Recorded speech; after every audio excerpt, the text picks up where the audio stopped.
Welcome back. This segment of our show brought to you by Southeast Termite and Pest Control. It's the heat of summer, and that means ants are out and about. You've probably seen them, the big black ones, the little black ones, the little red ones. They're all over the place. You know who can get rid of them? Southeast Termite and Pest Control. Ants qualify as pests. By the way, I talked to somebody else this week who's having a mouse problem. We got mice running around. I said Southeast Termite and Pest Control because they handle that as well. So if you've got bugs, they handle that. You can call their wildlife division for any kind of creature that might get into your home. Southeast Termite and Pest Control, good locally owned company since 1971. Give them a shout. Okay, gentlemen, let's talk a little football here. Assuming there's a season and all's good, Tennessee's defense. Talk to me about impact players, true impact players. And if there isn't a long list, that may be the topic. How many true impact players do you think opposing coaches are going to have to game plan for, specifically game plan for, on that defense?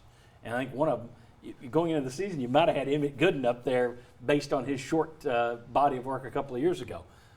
Anybody on that list? Well, I think Henry Tohoto is clearly their best defender. And he's a guy that's going to be all over the place at linebacker. And as good as he was as a freshman, as big of an understanding he had of the defense, I think he's going to take it to another level. So to me, I think he's the easy number one answer, and he's probably my only answer. Yeah, I think when you say, like you're describing a special player, a real difference maker, like say a first-team All-SEC type player, I think Henry Tohoto is probably the only guy on that side of the ball going into the season. So you get Tennessee's defense was pretty good the second half of last year, but they were very good the second half of last year without a bunch of first-team All-SEC guys. And so other than Henry, I'm with you. I don't think there's anyone on that defense that keeps people up at night. That how are we going to make this happen and get around this guy? I think Henry T is going to be special All-SEC and maybe even All-American before he's done at Tennessee. However, I don't think he is there yet for coaches, and maybe they want to have a little bit more of a wait and see on him. I think you'll see them scheme against him and try to get offensive linemen to that second level to him, keep him off the ball, things like that. But the other guy that comes to mind to me is Bryce Thompson. Yep. Now, he has to get better, but Bryce Thompson would be one as Tennessee's best cover corner that maybe you want to keep a specific matchup and not every guy on him. So he would be the other one that comes to mind for me in terms of scheme on that defense. That's the only one I came up with in terms of athletic ability. He didn't have a great year last year. He also started late. He had the slip because he was suspended. So how much of that plays into the fact he wasn't really in game shape or ready to go right off the bat? But that's a guy in terms of athletic talent that I think could be someone that you throw away from as opposed to just treating him like the other corner. I wonder, and we may be getting too far, and I'll speak for myself, but one guy who got a lot of praise later in the year, and I know Will Overstreet on our show loved him, Kevon Bennett. He would be my guy to watch to where Tennessee hopes he becomes one of those players. If there's a pass rusher, that's the guy that I think is the most likely one to become that guy. Here's my other question. You can be better than the sum of your parts, obviously. We've seen that before. You can be a great defense and not have a ton of all-stars.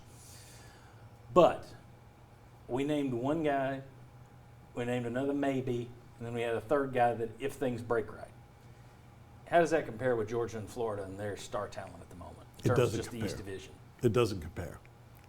They have more difference makers, and that's where Tennessee needs to improve. And look, they have had to rely on working hard, the effort, the development, the coaching of this team. They've had to be the lunch pail and the developmental team under Jeremy Pruitt because they don't have those stars yet. The key is you have that same kind of effort with the stars. They're just not there yet. Mm-hmm. Yeah, they need more of it in the next couple of years. I could see guys like Quavaris Crouch, who has the talent, the ability, who's still learning at linebacker, Jalen McCullough at safety, who I think is one of those breakout candidates to help replace Nigel Warrior.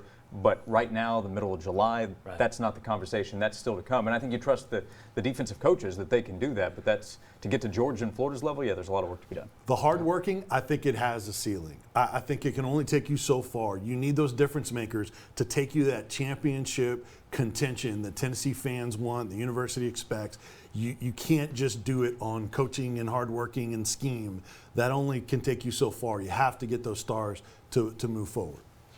Mike, does it worry you that we don't have a long list of names here on the defensive side of the ball? Or do you think, well, they looked pretty good last year and did all right the back half of the season?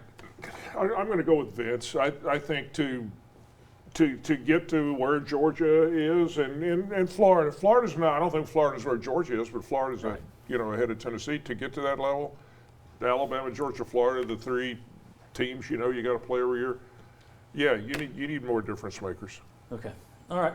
We'll do the same exercise on offense. Will that be a better story or a worse story? We'll find out next. Come on back as we talk impact players of the Tennessee Vols.